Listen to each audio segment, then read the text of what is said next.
Avant de commencer la vidéo, je t'invite à me suivre sur mes réseaux sociaux pour avoir toutes les actualités concernant la chaîne. Allez, bon visionnage. Salut l'équipe, c'est le Baliste. Donc aujourd'hui on se retrouve pour une petite vidéo débrief de la première journée du Rugby Championship qui a eu lieu samedi. Donc on va d'abord commencer par le premier match, donc qui était Afrique du Sud, Australie. Je vous mets les compos, vous pouvez faire pause si vous voulez analyser les compositions des équipes. Donc comme vous pouvez le voir, une Afrique du Sud remaniée, le sélectionneur sud-africain Rassie Erasmus a fait le pari de laisser des joueurs en Nouvelle-Zélande pour préparer le match face aux Blacks, donc des joueurs cadres, parce que c'est vraiment le match qui vise face à la Nouvelle-Zélande. Et donc ça a été l'occasion pour lui de lancer ou de relancer certains joueurs. Donc lancer des joueurs comme Warwick Gelant, qui a que 5 sélections, ou des joueurs qui n'en ont pas du tout, comme Reinhard Hellstadt, qui a fait une très belle saison avec le Stade Toulousain. Et c'est vraiment sympa de voir que un joueur peut être découvert au niveau international, entre guillemets, à 29 ans. Et bien sûr, le facteur X de cette équipe sur ce match, c'est Herschel Jantjies, donc qui n'est pas le petit frère de Elton Jantjies. Donc Herschel, c'était le 9. Il a été responsable directement de 3 essais sur 5 qui ont été marqués par son équipe. Il en a marqué 2 et il a été décisif sur un troisième. Et donc tout simplement, il a été magique. Côté Australie, elle jouait assez gros, comme vous pouvez le savoir, si vous avez regardé ma vidéo sur les Wallabies, l'Australie perd un petit peu de vitesse dans le rugby à 15. Enfin, les Wallabies sont concurrencés par d'autres sports en Australie qui sont plus populaires que le rugby à 15. Je trouve ça assez dommage parce que c'est une équipe que j'adore voir jouer, avec des joueurs que j'aime voir évoluer sur le terrain. Surtout, c'est une nation majeure de ce sport et je trouve ça dommage qu'elle périclite entre guillemets. Bon, on va passer au match. Donc les Springboks ont rapidement pris le score à leur compte par ce diable de Herschel Jantjies qui a marqué dès la 10e minute. Et ensuite, 15 minutes plus tard, c'est également lui qui, après une percée, permet à Lod Deyache de conclure. Et il a été ensuite impliqué sur un troisième essai. Donc c'était une véritable surprise de ce match parce que ce gars-là n'avait aucune sélection. Je précise aussi que ce match a été l'occasion de relancer un petit peu Elton Jantjies, donc qui était numéro 10. Elton qui est en concurrence avec André Pollard pour le poste d'ouvreur en Afrique du Sud. Le problème, c'est que André Pollard revient à un très très bon niveau et qu'il est plus jeune que lui, André. Donc ça veut dire que Rassie Erasmus peut peut-être plus se projeter avec André Pollard qu'avec Elton Jantjies. Et surtout, Pollard, lui, a pour avantage d'avoir déjà disputé la Coupe du Monde en 2015, d'avoir fait une très belle Coupe du Monde en 2015. Et donc, Jantjies n'a pas cette expérience-là. Donc, c'était pour lui l'occasion de montrer qu'il était aussi présent et qu'il faudrait compter sur lui pour la Coupe du Monde. Donc, oui, les Box l'ont emporté 35-17. Ce qu'on peut regretter côté Wallabies, c'est leur manque de précision. Ils ont réussi plusieurs fois à percer la défense, mais ils n'ont pas réussi à conclure.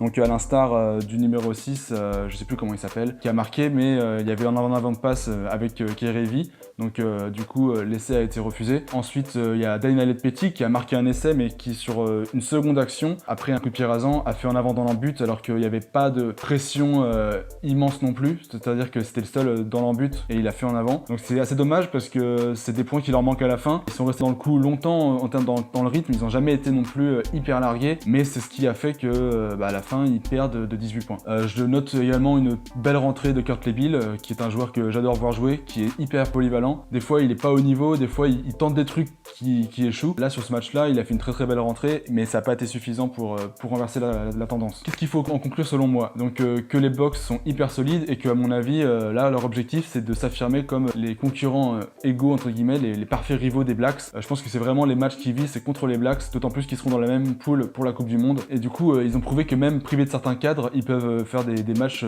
très très solides. Donc ouais, l'Afrique du Sud, ils ont été au top avec du talent à tous les étages. L'Australie va falloir être plus discipliné, surtout plus réaliste, parce que c'est pas possible de laisser échapper des points comme ça qui étaient tout cuits entre guillemets. Après cette défaite, elle est loin d'être scandaleuse, ça fait quasiment 60 ans que les Wallabies ne sont pas imposés dans ce stade à l'Ellis Park de Johannesburg, donc il n'y a pas non plus de quoi en faire un fromage. Faut aussi dire qu'ils ont eux aussi lancé certains joueurs qui n'avaient pas d'expérience, comme Naisarani, leur numéro 8, ou encore Banks à l'arrière. Donc voilà, faut relativiser, mais il faudra pas se laisser endormir parce que les Argentins ont été hyper chauds aussi, et il faut vraiment que l'Australie rebascule dans une dynamique positive au niveau du mental. Donc il va falloir se remobiliser. Bon, on va passer au second match. Je vous mets là aussi les compos, donc n'hésitez pas encore à faire pause. Donc les Argentins recevaient la Nouvelle-Zélande. Stevenson, le sélectionneur des Blacks, en a profité pour faire quelques petits changements et a aussi lui lancé des jeunes comme Sevouris, qui a été le meilleur marqueur en Super Rugby cette saison, qui a été vraiment la révélation de l'année. Donc beaucoup l'attendaient pour ce match-là. Donc il a pas marqué malheureusement pour sa première sélection. Mais voilà, donc il y a eu plusieurs arrangements qui ont été faits, notamment Savea qui a été placé en 8, Jordi Barrett à l'aile et des nouveaux aussi en première ligne. Mais il y a quand même une ossature qui était quand même assez intéressante avec du talent, des joueurs confirmés à tous les niveaux. Les Argentins ont fait un très très beau match. J'ai pas pu voir le match en entier parce que mon stream a bugué, mais donc les Argentins ont échoué de peu, donc sur le score de 16-20. C'est un match assez abouti d'après les commentaires qui ont été faits dessus. Et les Blacks ont eu assez chaud, ils ont été beaucoup gênés par ces Pumas. Faut dire que les Pumas sont sur une très très bonne dynamique, donc je fais une petite auto-promo. n'hésite pas à aller mater la vidéo que j'ai fait sur les Argentins pour connaître le fond de ma pensée sur cette équipe. Surtout, ouais, les Blacks ont eu chaud et ils ont eu de la chance, un opportuniste qui les a sauvés, notamment grâce à l'interception de Brody Retallick. Ça a crucifié les Pumas. Je crois que ce match-là, ce score de 16-20, c'est la meilleure performance qu'aient fait les Pumas face à la Nouvelle-Zélande. Et d'autant plus qu'il faut noter qu'ils n'ont pas encaissé de points en seconde mi-temps. C'est d'autant plus surprenant qu'ils aient pas encaissé de points parce que d'après les stats, ils ont réussi que 54% de leur plaquage. C'est à peine plus d'un plaquage sur deux qui est réussi. Et je trouve ça hyper bizarre que les Néo-Zélandais n'aient pas réussi à marquer plus avec de telles portes de saloon en défense, quoi. Après, il y a eu Ngani Laumape, donc le centre des Hurricanes, qui a été hyper dominateur au centre du terrain. Et donc il a marqué d'ailleurs un essai. Mais c'est bizarre qu'ils aient pas réussi à concrétiser plus après ça. Donc du coup, cette défaite, on va dire ça, c'est une vraie défaite encourageante, hein. Merci Moustache. Même face à une équipe remaniée, c'est très positif pour les Argentins. Et je vais encore me répéter, mais je pense que ça va être dur pour le 15 de France de bouger cette équipe des Pumas, qui est une équipe contre laquelle on a beaucoup de mal, nous les Français. Et donc il va falloir être très très solide en poule pour les battre. Donc rien d'impossible, mais bon, je suis pas non plus hyper optimiste pour ce match. Donc voilà aussi donc les joueurs à retenir, du coup je répète encore, c'est Ngani Laumape pour côté néo-zélandais qui montre qu'il va falloir compter sur lui parce qu'il y a beaucoup de concurrence au poste de centre chez les Blacks. C'est vraiment le joueur qui est sorti du lot. Ensuite je pense que les Blacks, eux ils sont aussi tournés vers le match contre les Box. Je pense qu'ils sentent que les Box sont sur une très bonne dynamique. C'est pour ça que Steve Hansen a laissé plusieurs cadres au repos et qu'il en a profité pour créer de la concurrence pour que tous les joueurs soient à leur top niveau. Et je pense que c'est une des rares équipes qui craignent véritablement en fait. Donc j'ai hâte d'assister à la prochaine journée qui aura lieu ce week-end. Voilà, c'est tout pour cette petite causerie.